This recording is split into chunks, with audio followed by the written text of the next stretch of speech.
This audio program has been produced as a supplement to Longman preparation course for the TOEFL test, Next Generation iBT, by Deborah Phillips. Copyright 2005 by Pearson Education. All rights reserved. The use of this audio program for the purpose of copying, transforming, or adapting in any manner, in whole or in part, is strictly prohibited without prior consent of Pearson Education. CD 5. Mini-Test 3. Speaking. In this section of the test, you will be able to demonstrate your ability to speak about a variety of topics. In question 2, you will first read a short text. You will then listen to a talk on the same topic. You will then be asked a question about what you have read and heard. You will need to combine appropriate information from the text and the talk to provide a complete answer to the question. You need to demonstrate your ability to speak clearly and coherently, and to accurately convey information about what you read and heard.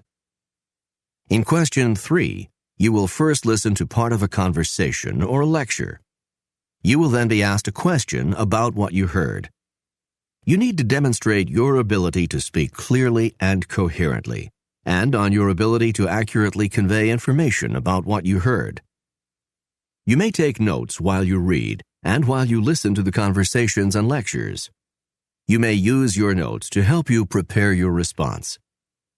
Listen carefully to the directions for each question. The directions will not be written on the screen. Question 2. Listen to the passage. On a piece of paper, take notes on the main points of the listening passage. Boy, that notice is terrible.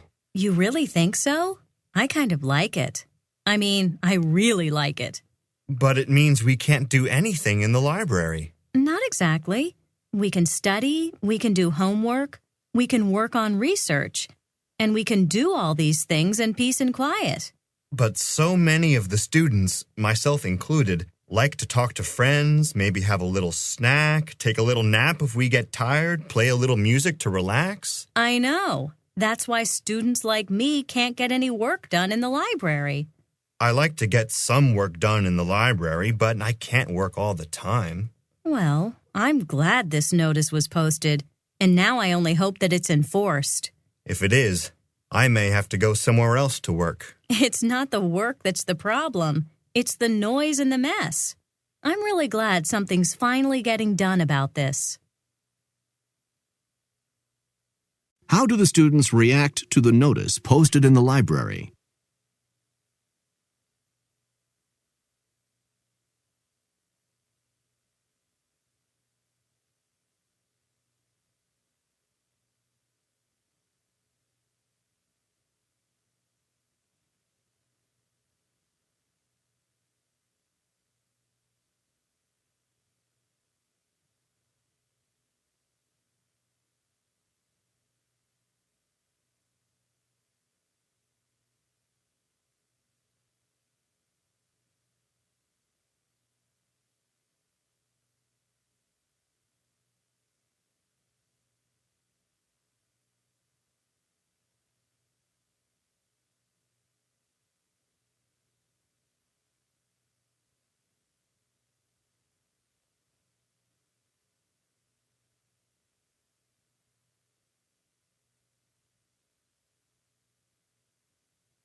Question 3.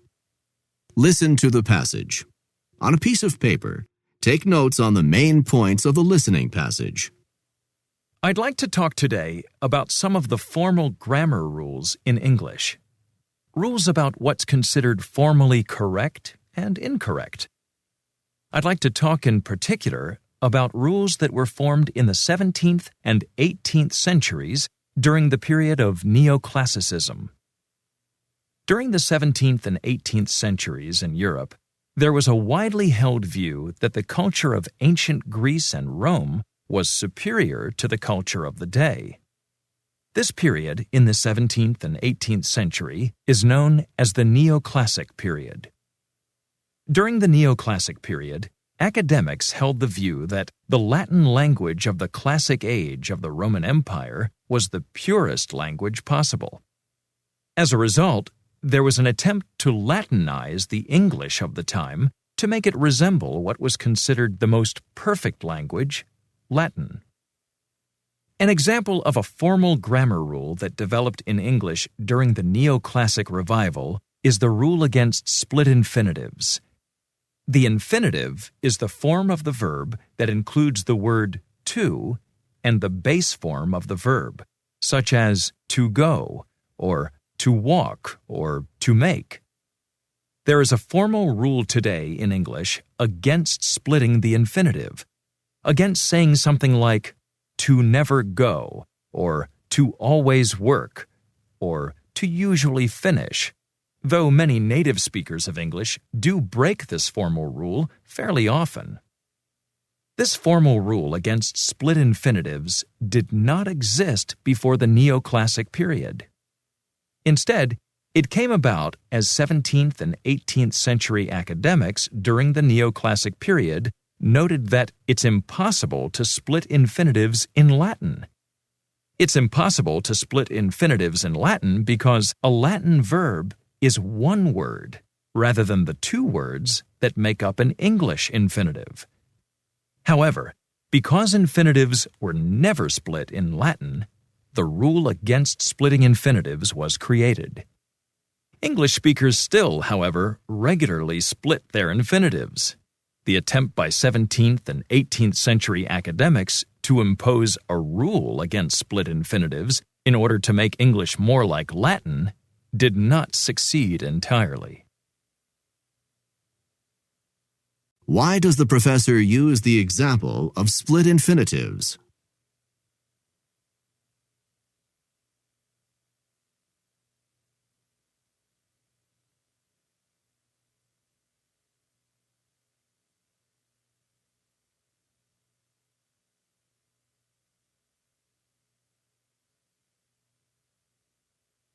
Mini-test 3. Writing. This section measures your ability to use writing to communicate in an academic environment. There will be one writing task. For this writing task, you will read a passage and listen to a lecture, and then answer a question based on what you have read and heard. Listen to the passage. On a piece of paper, take notes on the main points of the listening passage. A particular problem that attracted a lot of attention in the second half of the 20th century is how the survival of the giant panda is related to the unusual flowering and seeding cycle of Asian bamboo. The giant panda still lives in the wild in only a few mountain ranges in the southwestern part of China because its survival has been threatened both by hunters and by the destruction of the habitat it needs to survive.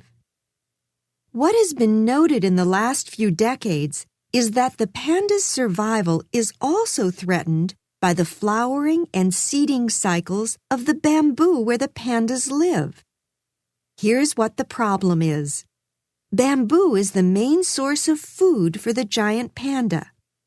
However, when there's a massive flowering and seeding of the bamboo that has just seeded dies, and there's a lag of quite a few years before the new young seedlings grow enough to provide food for the giant panda. When the bamboo where the giant panda's living dies, the giant panda needs to move to new areas to find food. The search for food has led the giant panda into areas that are more settled and more full of danger for the giant panda. How is the information in the listening passage about the giant panda related to the ideas in the reading passage on Asian bamboo? On the actual test, you will be given 20 minutes to write your response. Please pause the audio and spend 20 minutes writing your response. Mini-test 4. Listening. This section measures your ability to understand conversations and lectures in English. You will listen to one conversation and one lecture. You will hear each conversation and lecture one time. After each conversation or lecture, you will answer some questions about it. The questions typically ask about the main idea and supporting details. Some questions ask about a speaker's purpose or attitude. Answer the questions based on what is stated or implied by the speakers. You may take notes while you listen. You may use your notes to help you answer the questions. Your notes will not be scored. In some questions, you will see this icon. This means that you will hear, but not see, part of the question. You will now begin this part of the listening section. Questions 1 through 5.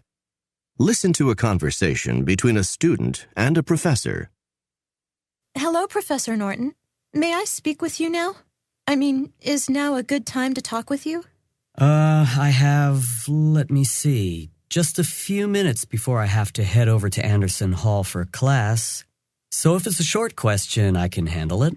My question is about my grade on the last exam. My grade, it wasn't very high.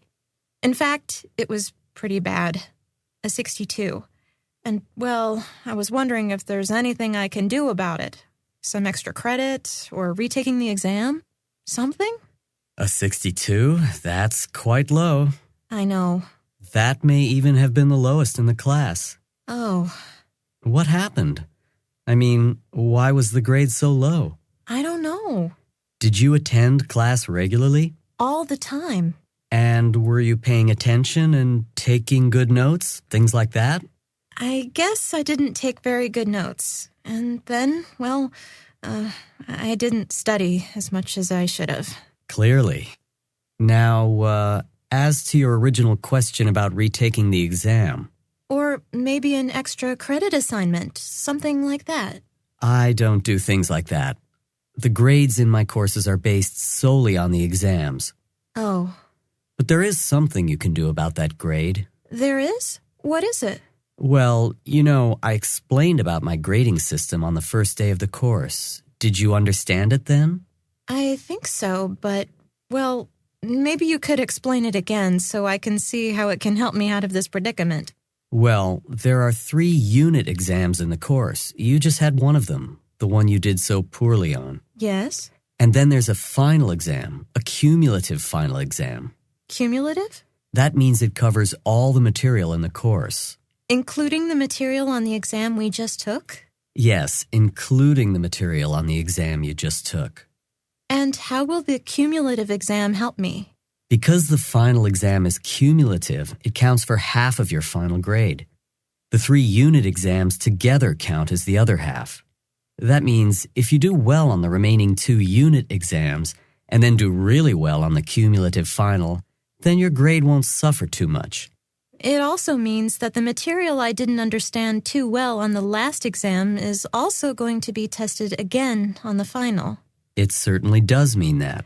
So I need to work some more on the unit we just finished, in addition to working hard on the next 2 units. That's exactly what it means. Oh, look what time it is. I need to get going now. Well, thanks for your help, I guess.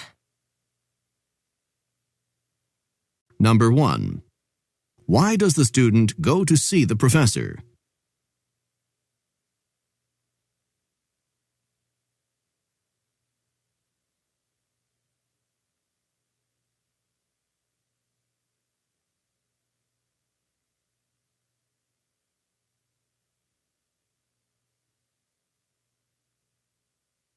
Number 2. Listen again to part of the passage. Then answer the question. And were you paying attention and taking good notes? Things like that? I guess I didn't take very good notes. And then, well, I didn't study as much as I should have. Clearly. Now, as to your original question about retaking the exam. Why does the professor say this? Now, as to your original question about retaking the exam.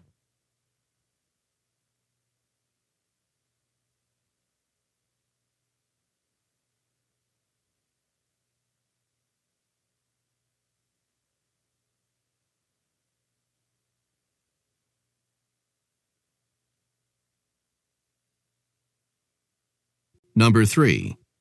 What are the professor's grades based on?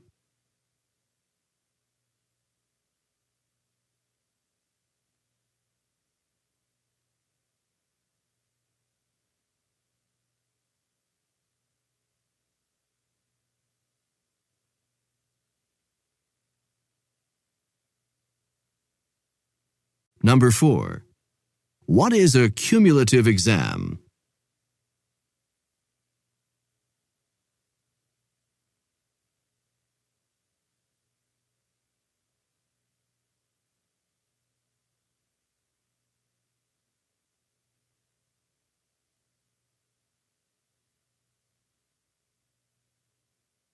Number 5. What solution does the professor offer to the student?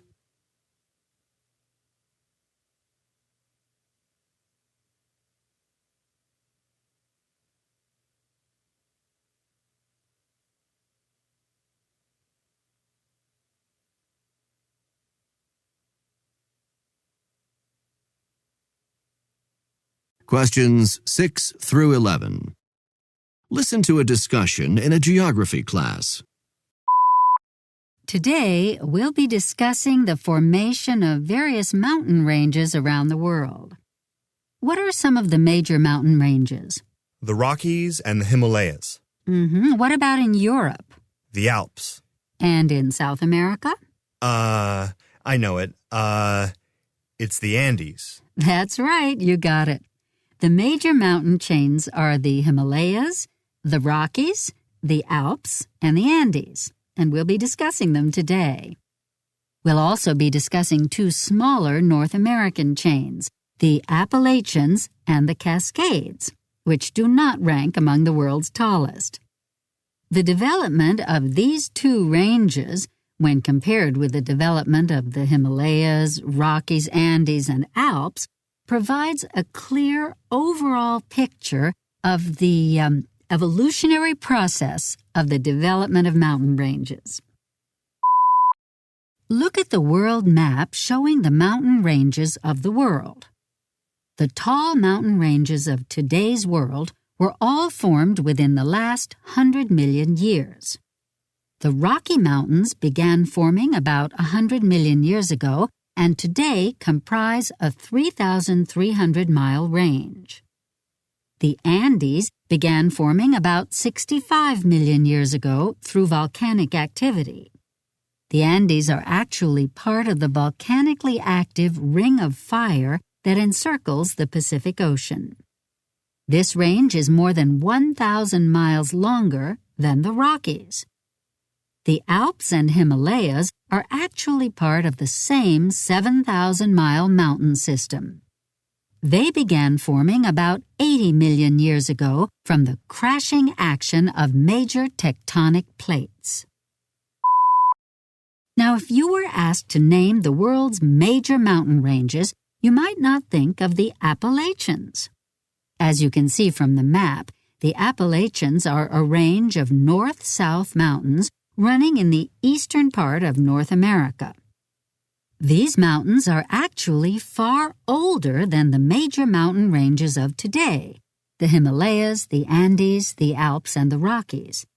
And in all probability, the Appalachians used to be just as big and majestic. The Appalachians began forming more than 400 million years ago and were completely formed 200 million years ago. That's more than 100 million years before the Rockies began forming. The Appalachians were formed during major collisions of the North American plate with others of the world's great plates. At their height, the Appalachians were a grand and impressive mountain range, perhaps rivaling the Himalayas of today. Over millions of years, however, these mountains have been eroded by the forces of nature and no longer have the impressive height they used to. Now, before we wrap up for today, I'd like to add a final note about the Cascade Mountains. You can see from the map that the Cascades are in the western part of North America. These mountains completed their rise from the sea scarcely 1 million years ago and are among the youngest of the world's mountain ranges. They're volcanic mountains that are also part of the volcanically active Ring of Fire encircling the Pacific Ocean. Well, that's all for today. I hope that this lecture has helped you to understand the evolution of the mountains of the earth. You'll find additional details on this topic in the assigned reading in the textbook. Number 6. What is the topic of this lecture?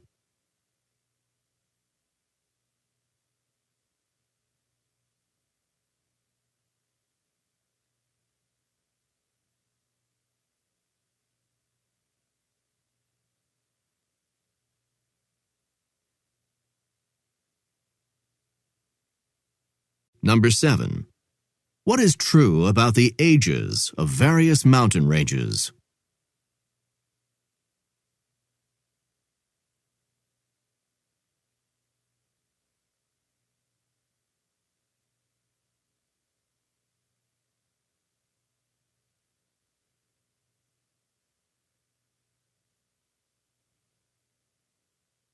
Number 8. How were these mountain ranges formed?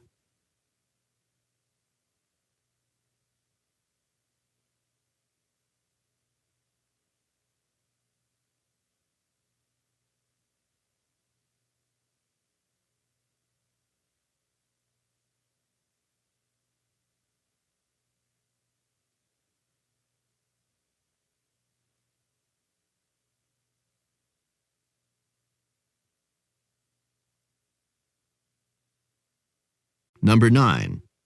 What is true about the length of the mountain ranges?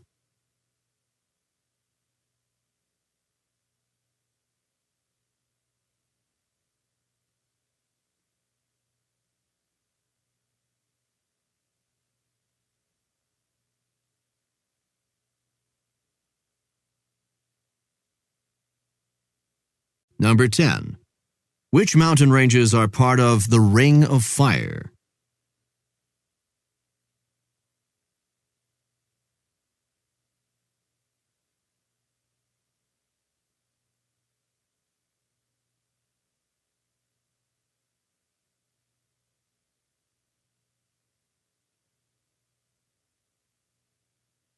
Number 11. Why does the professor discuss the Appalachians and Cascades?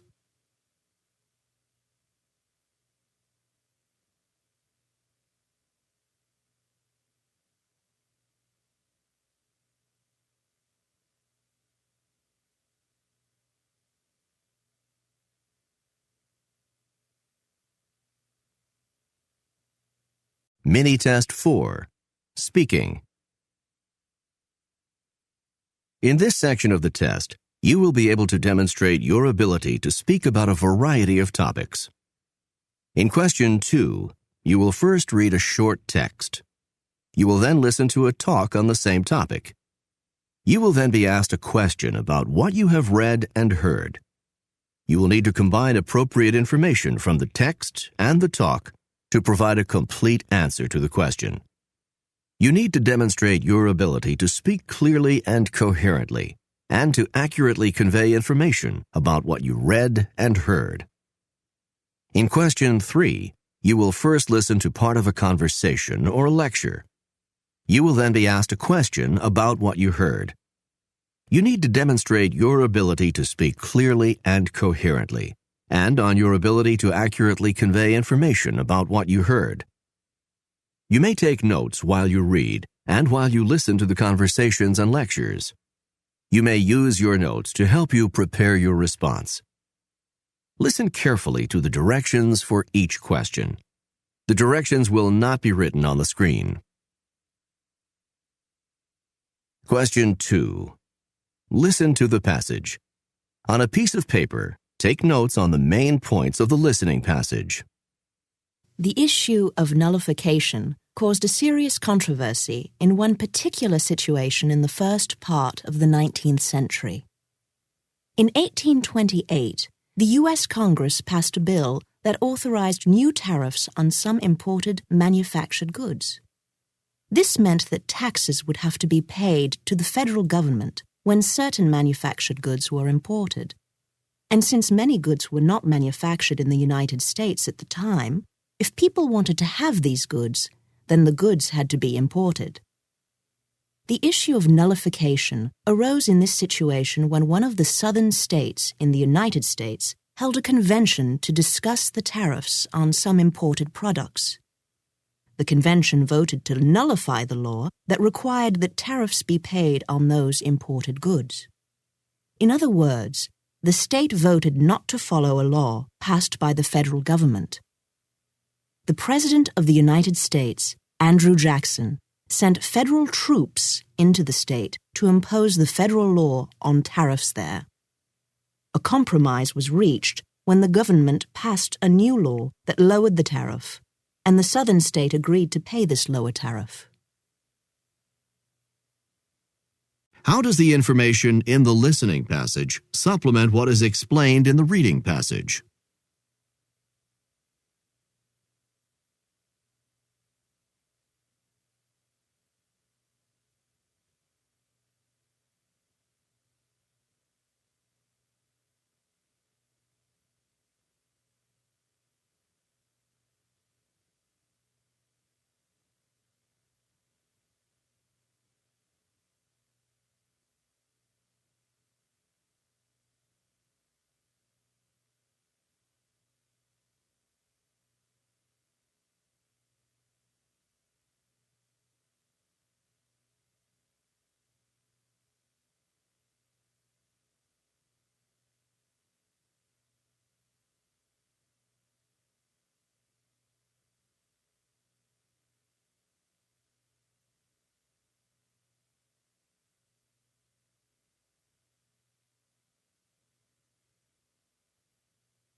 Question 3. Listen to the passage.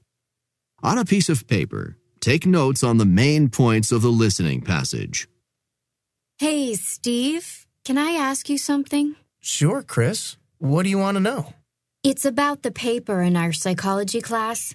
The one for next week? No, the first one we did. The one we got back in class today. Oh, that one. What do you want to know about it? You seem to have done a good job on it. I mean, the professor certainly complimented you on it when she returned it to you. Oh, you heard what the professor said? That was kind of embarrassing. You shouldn't be embarrassed. The professor said you did a nice job on the paper. Listen, I was wondering if you could help me a little. I mean, give me an idea about what you did that the professor liked. I'm sure the professor liked your paper, too. No, she didn't like it. The only comment she wrote on my paper was needs work. I don't think she liked it very much. Well, I didn't do anything special. I mean, I just read the question she asked and wrote a very simple and direct answer to the question. You don't think she wanted something creative? I worked really hard to come up with a creative answer. I sort of told a story that indirectly implied my answer to the question. You did? Really? Well, it sounds like the professor didn't appreciate the effort you put into your paper to make such a creative response. So you just wrote a simple answer? A really simple, direct answer. And the professor certainly seemed to like that. I guess so. Then I'll have to try that on the next paper. And here I was working so hard to try to think of a creative way to write the next paper. I guess you don't need to do that. Not if I want to write a paper the professor likes, and I do. What is happening with the students' assignments for their psychology class?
Mini Test 5.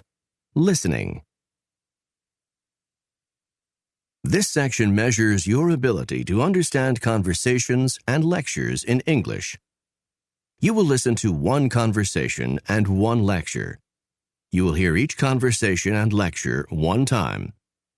After each conversation or lecture, you will answer some questions about it. The questions typically ask about the main idea and supporting details. Some questions ask about a speaker's purpose or attitude. Answer the questions based on what is stated or implied by the speakers. You may take notes while you listen. You may use your notes to help you answer the questions. Your notes will not be scored. In some questions, you will see this icon. This means that you will hear, but not see, part of the question. You will now begin this part of the listening section. Questions 1 through 5. Listen to a conversation between a student and a worker in a university office. Yes, how can I help you? I'm not sure if I'm in the right place. I'm looking for an application for the academic scholarship program. Is that something I can pick up here? Yes, you're in the right place. Applications for the academic scholarship program are right here. Let me get one for you. Here you are. Thanks very much. By the way, is there anything I need to know to complete the application, or is the application self-explanatory? It's fairly self-explanatory, but let me go over a few things with you, just to be sure. Okay, the first really important thing is the date. The application's due by March 1st, by the end of the business day on March 1st. That's really soon. It is, and the date is absolute. No applications will be accepted after the 1st. I'll have to hurry to get it done. You will. Anything else? Yes. Make sure you fill the application out completely. Every single question must be answered. If you omit any questions, your application won't be considered. But some of these questions don't seem to pertain to me. Well, like what, for example? Well, look, question number 20 asks about my high school ranking. Why doesn't that pertain to you? Well, the high school I attended didn't give rankings. I didn't go to high school here in the United States, and my high school didn't give out rankings. Well, for that question, just give the explanation you gave me. Just be sure not to omit any questions. If you think a question doesn't pertain to you, then write an explanation why. Okay, I can do that. Anything else you can tell me? Well, there are the essays. You know you have to write 2 essays to accompany the application? Oh, my. That's a lot of work. I assume the essay questions are included somewhere in the application? Yes, on page 7 of the application. Do you see them? At the bottom of the page? Yes, I see them. There are 4 questions there. I thought you said I needed to write 2 essays. Oh, I see. It says to choose 2 of the 4 essay questions to answer. Now, is that all I need to do? That must be all. Well, not quite. Oh, no. What else? There are the letters of reference. Letters of reference? Are these letters that I write? Oh, no. You don't write the letters of reference yourself. You need to get 3 people to write letters of reference for you. Do the letters of reference need to be written by professors, or can they be written by other people? 2 of the 3 letters need to be written by professors. You're applying for an academic scholarship, after all. So I need 2 letters of reference from professors and 1 from someone else? Yes. Can the 3rd letter of reference be written by a friend, by a student? No, the 3rd letter can't be written by a student. How about by my advisor? Would that be okay? That would be great. And do I need all of this by March 1st, even the letters of reference? All of it, if you want to be considered for the academic scholarship program. Number 1. Why does the student go to see this office worker?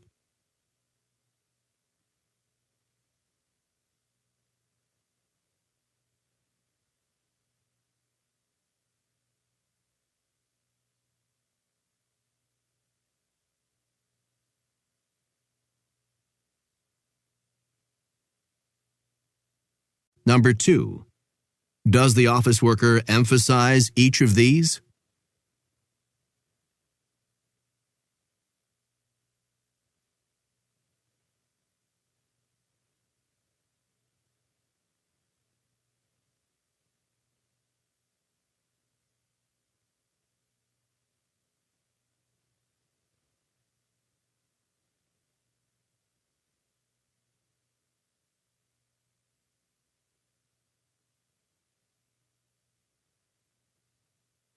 Number 3. Why does the student ask about the question on high school ranking?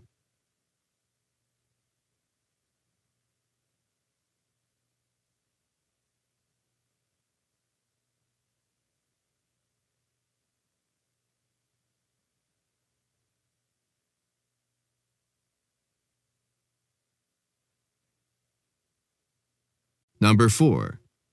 What does the advisor say about the essays?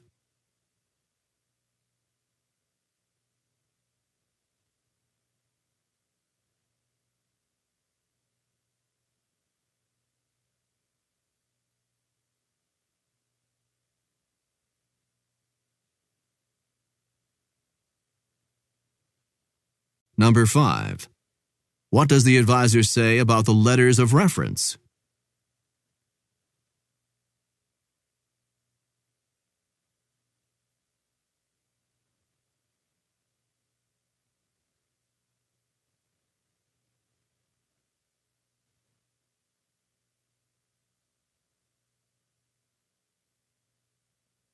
Questions 6 through 11. Listen to a discussion by a group of students in an oceanography class. Okay, in this course, we've discussed a number of the ocean's unusual features. Today, we're going to discuss atolls and how they're formed. First, can you tell me what an atoll is? Beth. An atoll's a ring-shaped mass of coral and algae. That's right. An atoll's made of coral and algae, and it's in the shape of a ring. And where are atolls found? Jim? Atolls are found in tropical and subtropical areas of the ocean. It's true that atolls are found in tropical and subtropical areas. Why is that, do you think? It's where the water temperature is fairly warm. The coral and reef-building algae grow best in fairly warm water. Okay. Now let's look at how atolls are formed. We'll look at a series of 3 diagrams and discuss what's happening in each. This diagram shows the first step in the process. What does the diagram show? Linda? Well, it, looks like a volcano. It certainly does, but perhaps there's something more you could add? It's a volcanic island. A newer volcanic island that has formed recently. And what's growing around the volcanic island? A coral reef's growing around this new volcanic island. Yes, good. Okay, now let's look at the second diagram. Beth, can you describe what's happening in this diagram? The second diagram shows that the volcanic island has started to erode. It's wearing down. And what's been happening with the coral reef while the volcanic island has been eroding? The coral reef has continued to grow. Excellent. Now let's look at the third diagram in the series. What's happening in this diagram, Jim? Well, in this diagram, you can see that the volcanic island has worn down so far that it's below the level of the ocean. The coral has built up even further, so the coral's above the water, and the remains of the volcano are underwater.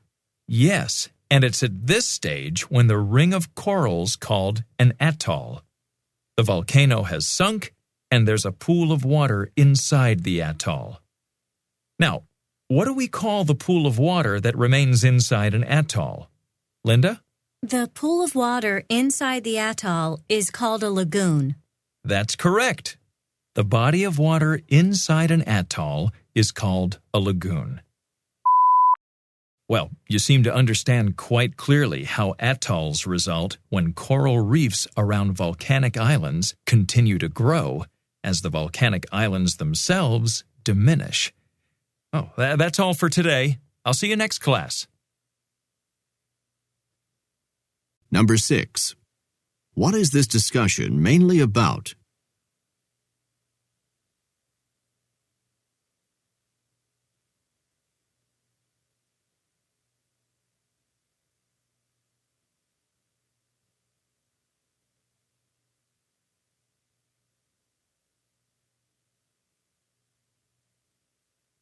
Number 7. What is an atoll made of?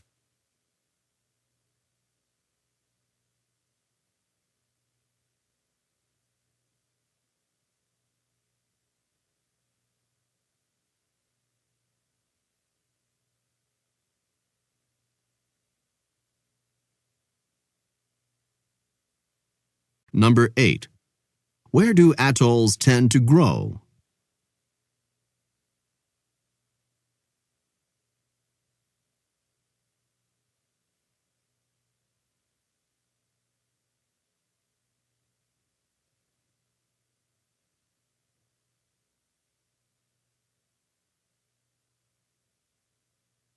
Number 9. Listen again to part of the discussion. Then answer the question. Now let's look at how atolls are formed. We'll look at a series of 3 diagrams and discuss what's happening in each. This diagram shows the first step in the process. What does the diagram show? Linda? Well, it, looks like a volcano. It certainly does, but perhaps there's something more you could add? Why does the instructor say this?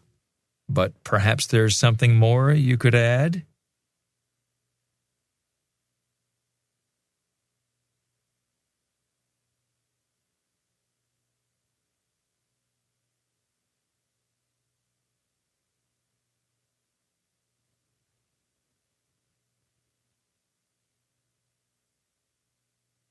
Number 10. In what order do these occur?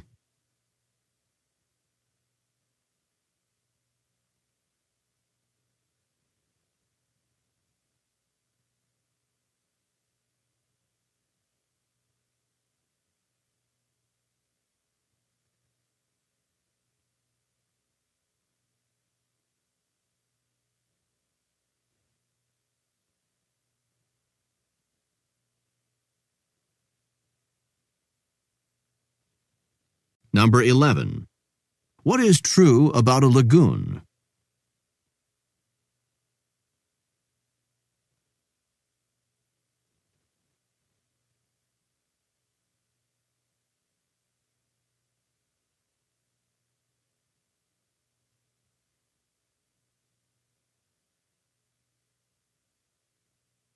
Mini Test 5. Speaking. In this section of the test, you will be able to demonstrate your ability to speak about a variety of topics. In question 2, you will first read a short text. You will then listen to a talk on the same topic. You will then be asked a question about what you have read and heard. You will need to combine appropriate information from the text and the talk to provide a complete answer to the question. You need to demonstrate your ability to speak clearly and coherently, and to accurately convey information about what you read and heard. In question 3, you will first listen to part of a conversation or a lecture. You will then be asked a question about what you heard. You need to demonstrate your ability to speak clearly and coherently, and on your ability to accurately convey information about what you heard. You may take notes while you read and while you listen to the conversations and lectures. You may use your notes to help you prepare your response. Listen carefully to the directions for each question. The directions will not be written on the screen. Question 2. Listen to the passage. On a piece of paper, take notes on the main points of the listening passage. Have you seen the notice about the positions in the administration building? Yeah, I have, but I can't apply for them because of the requirements. Well, I'm going to apply for one of the positions. But look at the requirements for the positions. The notice says that you need to have completed 60 units. I finished 45. That should be enough. And is your grade point average 3.0 or higher? The notice says that a 3-point average is required. My grade point average is 2.5. I'm sure that's close enough. And what about your availability? The notice says you have to be free either in the mornings or in the afternoons, and I know you have at least one class in the morning and one in the afternoon. I'm sure that won't be a problem either. And the notice says that good computer and telephone skills are required, and I have both. You may have good telephone skills, but you're always having to ask me for help with your computer. I think you're wasting your time thinking about these positions. I think this job sounds perfect for me. I've already submitted my application. How do the students respond to the notice about the positions in the administration building?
Question 3.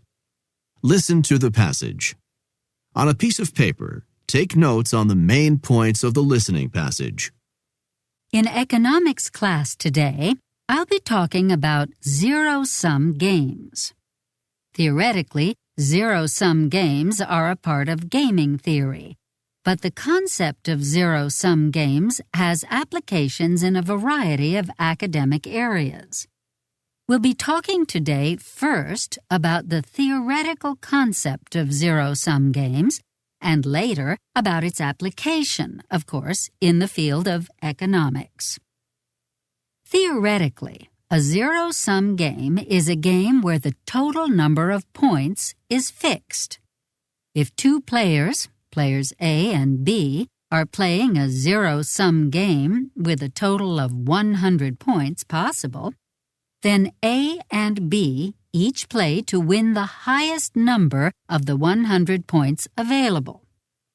If A wins 60 points, then B wins the remaining 40 points. If A wins 25 points, then B wins the remaining 75 points. A non-zero-sum game is the opposite, a game where the total number of points is not fixed. In one game, perhaps player A wins 20 points and player B wins 30 points for a total of 50 points. In another game, A wins 80 points and B wins 70 points for a total of 150 points.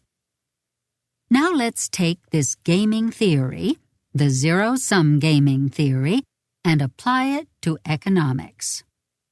Let's think first about a zero-sum economic system. In a zero-sum economy, there's a fixed amount of resources. In this economy, A has some of the resources and B has the rest.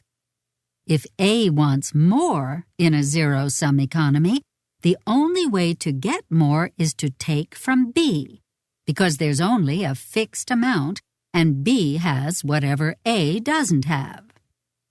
In a non-zero-sum economic system, the total amount of resources is not fixed. More resources can be created. If A has a certain amount of resources, A can either take some resources from B or can simply create more resources, because the total amount of resources isn't fixed. Your assignment for tomorrow is to look at the different economic theories we've been discussing so far. They're listed on page 20 in the text, if you don't remember what they are. Look at the different theories in terms of the gaming theory I've just talked about and decide whether you think each of these theories is based upon the belief that the economy is a zero-sum economy or a non-zero-sum economy. How is the concept of zero-sum games related to the study of economic systems?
Mini-Test 5. Writing. This section measures your ability to use writing to communicate in an academic environment. There will be one writing task. For this writing task, you will read a passage and listen to a lecture, and then answer a question based on what you have read and heard. Listen to the passage. On a piece of paper, Take notes on the main points of the listening passage. Let me talk a bit about the expression catch-22. Do you understand what a catch-22 is? This expression is so well known now that it has entered the American lexicon. Well, a catch-22 is a situation that is unresolvable, one where there is no good choice, no best path to take. In Heller's novel, the catch-22 is a very specific catch in a very specific situation. The situation in which the protagonist found himself was that he wanted to get out of combat by declaring himself insane. So you see that in this situation, there was a very specific catch. In American culture now, though, this expression is used more generally. It refers to any situation where there's a catch, where there's no solution, where there's no way out. One more bit of information about the expression catch-22, about the number 22 in the expression. This number doesn't have any real meaning. It just signifies one in a long line of catches. Heller really could have used any number. It didn't have to be 22. When Heller was first writing the book, he used the number 14. The book was originally titled Catch 14. Then, in the production process, the number was changed to 18, so the title was Catch 18.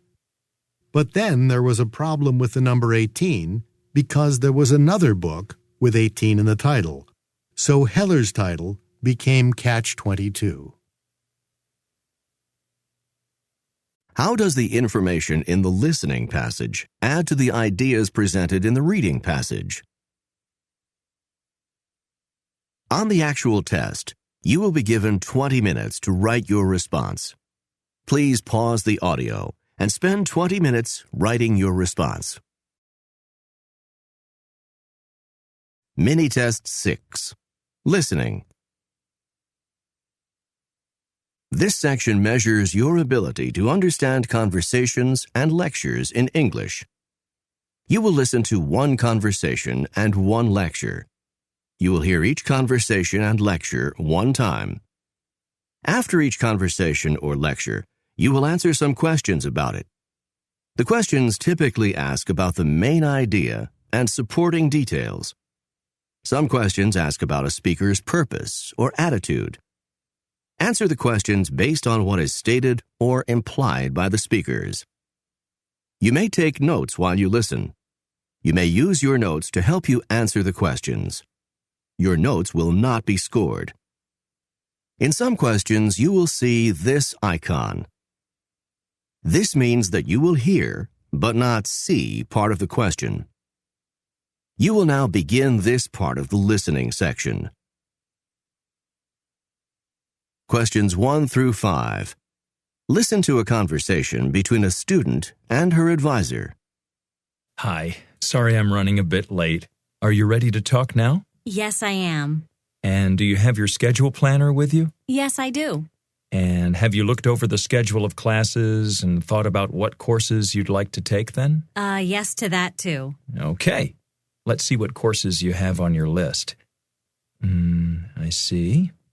Let's talk about what you have here.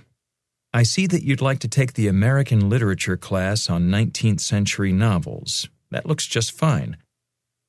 You've already taken the prerequisite English courses for this one, haven't you? Yes, I have. I've taken both the prerequisites for the 19th century novels course. Okay.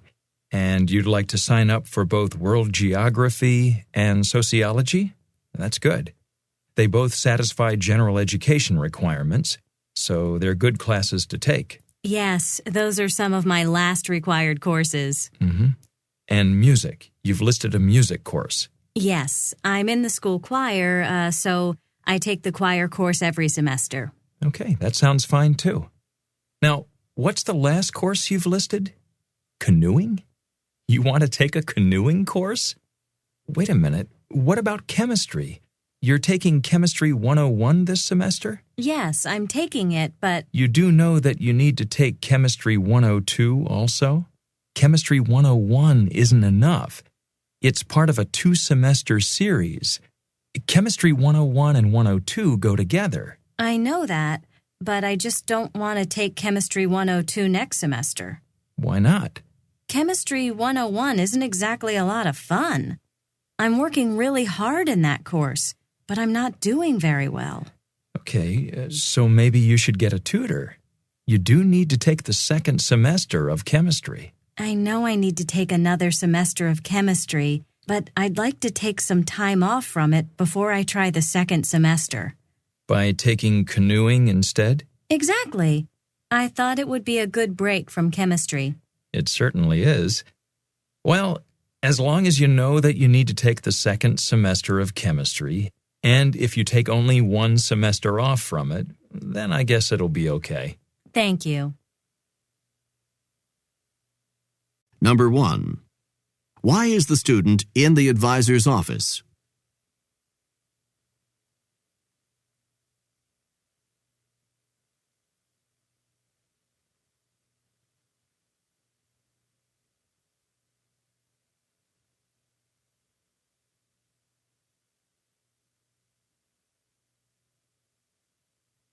Number 2. Listen again to part of the passage. Then answer the question. Sorry I'm running a bit late. Are you ready to talk now?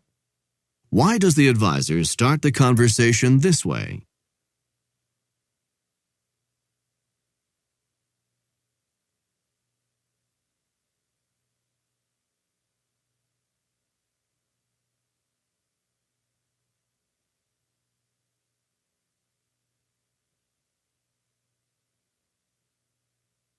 Number 3. How does the student seem to feel about chemistry?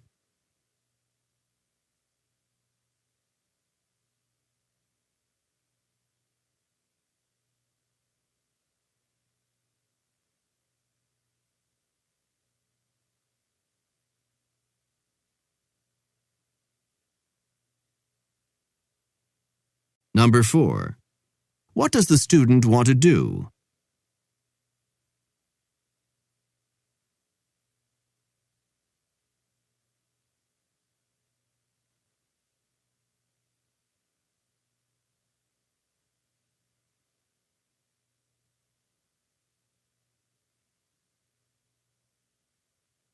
Number 5. How does the advisor seem to feel about the student's decision?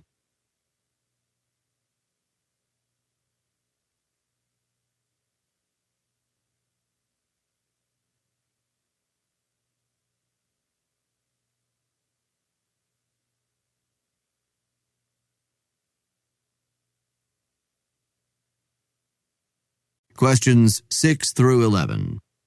Listen to a lecture in a zoology class. Today we'll be talking about how different types of animals hear. Many animals have sense organs that allow them to process sound waves. However, the sense organs are structured and function in very different ways in different types of animals. First, we'll look at the hearing abilities of some examples of insects and amphibians. Let's look now at an example of an insect. A cricket's a type of insect, and it has thin membranes that vibrate when sound hits them. The thin hearing membranes on a cricket are found on the side of each front leg. On other insects, these vibrating membranes can be found on various other body parts. Now, let's look at an example of an amphibian. The frog's a good example of one. The frog has large discs that serve as eardrums. These discs are located farther back on the head behind each eye. The discs or eardrums behind each eye vibrate when sound hits them.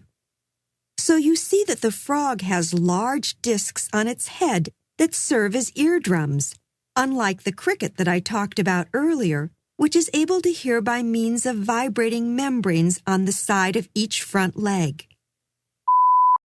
Now, let's look at the hearing of birds and bats. Birds have external auditory canals along the sides of the head. The auditory canal on a bird is merely an opening that leads to the middle and inner ear, and this auditory opening on a bird is usually covered with feathers. Birds lack auricles, which are external portions of the ear that protrude from the body. Bats are not birds, they're mammals, and like most mammals, they have auricles. You can see the large auricles on the bat, the part of the ear that protrudes from the bat's head. Bats are dependent on their hearing to navigate in the dark. They have very effective auricles that move to enhance their ability to pick up sound waves as they enter the ear. So, we've seen that birds and bats have different ways of hearing because bats are mammals, so they have auricles. But birds are not mammals, so they don't have auricles. They have auditory canals instead. Now, let's look at some other types of mammals, the elephant and the rabbit. Mammals are the only animals that have auricles, and elephants and rabbits are mammals, so they have auricles. The auricles of the African elephant are the largest of any animal, and rabbits have auricles that are unusually large in proportion to their bodies. These large auricles allow heat to escape the body and assist these animals in cooling off in hot weather. Now, let me switch gears and talk for a moment about echolocation. Some animals are dependent on their hearing to navigate in the dark. The process that they use is called echolocation. Animals that use echolocation produce sounds and then listen for echoes as the sound waves they have produced are reflected off of objects around them.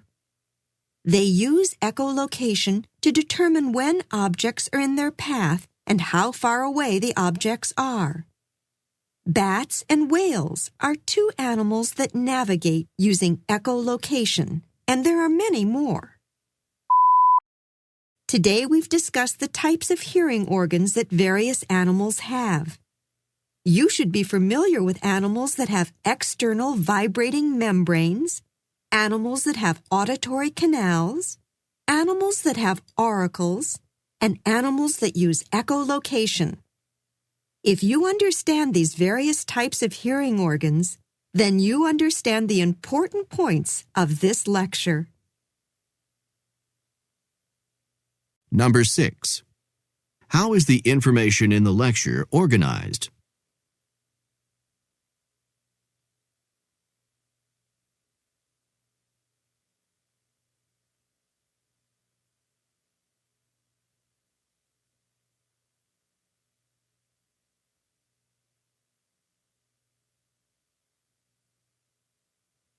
Number 7. What type of hearing organ does each animal have?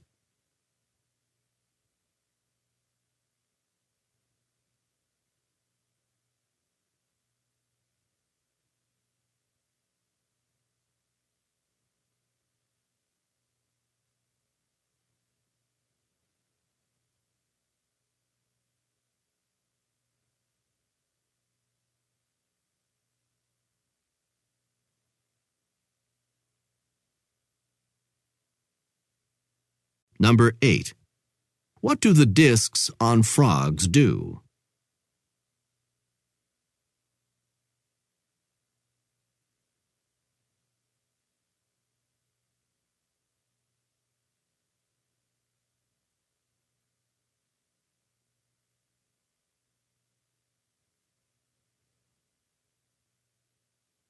Number 9. What is true about mammals?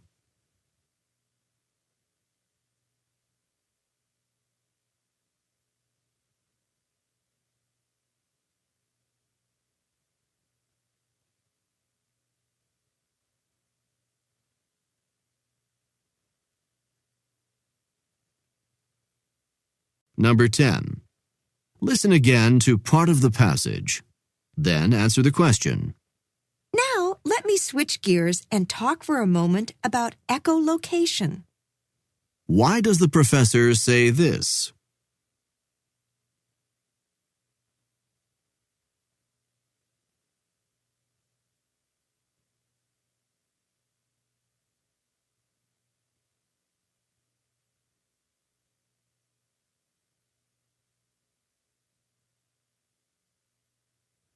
Number 11. What is true about echolocation?